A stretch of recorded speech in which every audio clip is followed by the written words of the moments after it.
Hi everybody. I wanted to take you for a walk today around Corso Furlani for the benefit of all the Facebook Eldon people and maybe the Strombecker people too. So here it is. I'm zooming back and you can see my Corso Furlani. It's named after my wife. There's a lot of stuff on here. I figured I'd go around and kind of show everybody my take on the hobby. It's not super accurate, this course, but it has a lot of interesting things. So enjoy.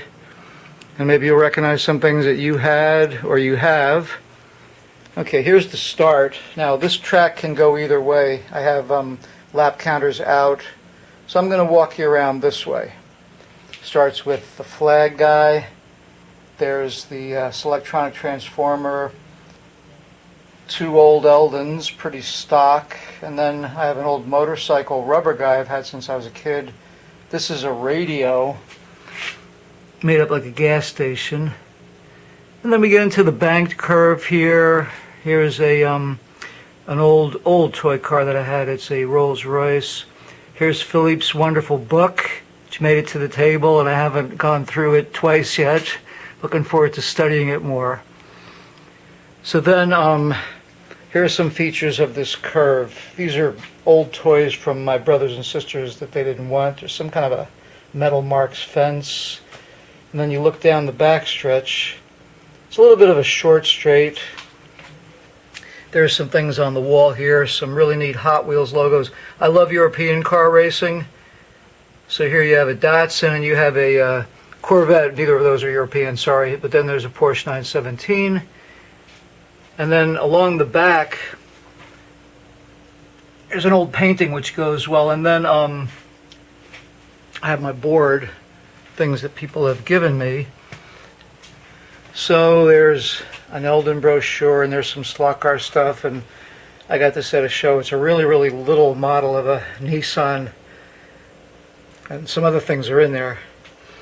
My friend Paul gave me this. It's a record cover. These are Hot Wheel draw them kinds of things. You can see my shadow there. But this part here, these are all 1/64th cars, which I have on the back of the table, kind of for perspective. And these are just, they're such cool models, I couldn't leave them off the table. There's all kind of Euro sports car stuff. There's a little James Bond Husky the guy can pop out. But it's all that scale, like the 1/64th. A couple things that are smaller. There's a Scirocco. I used to have one of these as a real car. And then some stuff here, a bunch of Chaparrals, and a Grand Prix Carrier. So then the cars go around this little back straight and around a 180. My son and I made that a while ago, so that made it onto the table. And here's a thing so the cars don't go off the table. And then they come around here,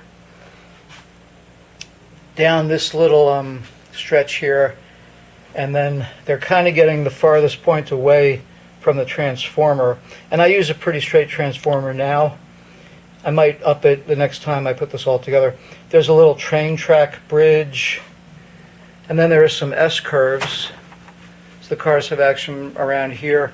And I have a lot of cars on the infield, and they're all matched. They kind of are matched to race together. Some of the newer Cox Eldons. Some of these are static. I like displaying boxes because boxes are cool. There's a little couple of NGs. And here's an Eldon versus a scratch built. Here's a Strombecker versus an Airfix. Two Eldons. Eldon, sorry, versus a Strombecker. Eldon versus I believe that's a Scalextric. These are two newer ones. There's some 1/43s here. These things go like the Dickens on this track. And this is an old Hawk model, which cannot be made into a slot car. I've had this forever, but you can see the underside.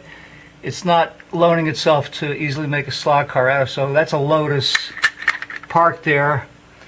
There's a little Ferrari shark nose metal model inside this nice garage. And a tower. A couple other static models, and some kind of a weird wind-up thing that I bought just because I like it.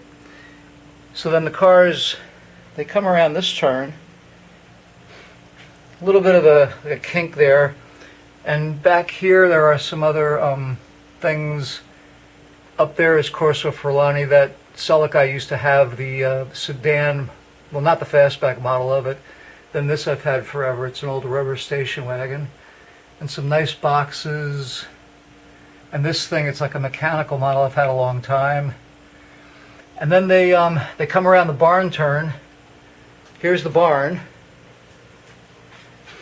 My sister had this old, I think it's from a Civil War kid, this tin building.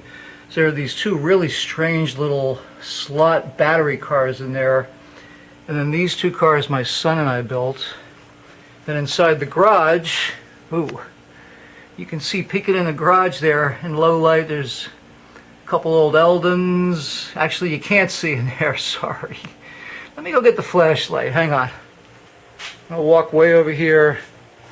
Since we're just running this, kind of showing you in perspective the table. And I'm reaching for the flashlight. Here it is. So in here you got a couple Revels, a Firebird and a Cougar, and then down there a couple Eldons, the P3, the J car. These are both Eldon chassis, but they're Revell bodies. These are well matched. It's a Ferrari GTO and a Jaguar XKE. Those are fun to drive. And then this little backstretch. I have a train, and I have this really neat little tin thing, gas station. This is a battery, giant battery. And then there's another, this is an airport, and this is a container. This Jaguar's container. Some kind of a little observatory, and then this is another Eldon, and then this is its match, which I have not finished yet. And probably a lot of you guys are eventually going to give these kind of things to your son, so that's why this book is on there. And there's a controller, and now we're heading back towards the start-finish line. And the two that I have on the track right now, there's an Eldon Carrera and a scratch-built Airfix Ferrari 250 Le Mans.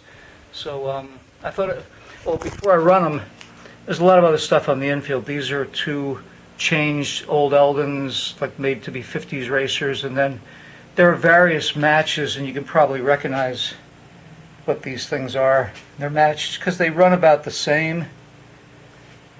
That's a neat match. There's a Revell versus an Eldon. There's an Eldon versus a scratch built. Two scratch builds. Eldon versus a Strombecker. Two scratch built. I believe those are Lindberghs. This is the one that Matt Stricker gave me. Thank you, Matt. Versus my first car that my dad bought me in California. And then these are two newer ones. But they run pretty well. So one thing I like about these is I haven't used them for a while. They need to be warmed up. So right now, let's see. Let's see if the Ferrari will just run. All right, there goes the Ferrari. Let's watch. Yeah, it's running pretty well. I don't know if you can see it out there, but they usually take a little while to get warmed up, and if I'm not careful, that's what happens. The other one takes longer. This one I was fiddling with, and one of the neat things is you have to get the brushes just right. You have to warm up the motor, but when they're both warmed up, they're a match for each other.